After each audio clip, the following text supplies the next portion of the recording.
giren ku. Ana roba kibla şemu. Kuş batı. Ah.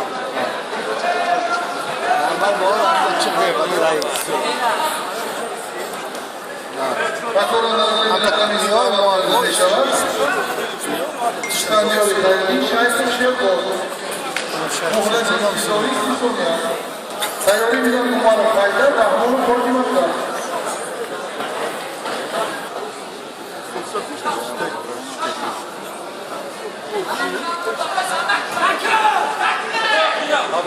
Tamam, tamam. Hayır bak, yetişiz daha iyi. Çok tozlu.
Yolanda çıkış yok.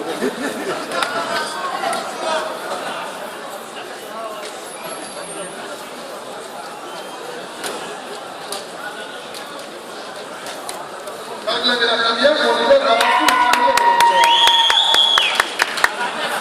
Damacın damarlarımızı kafasının altına son toplar kenarına, ancak bu konularda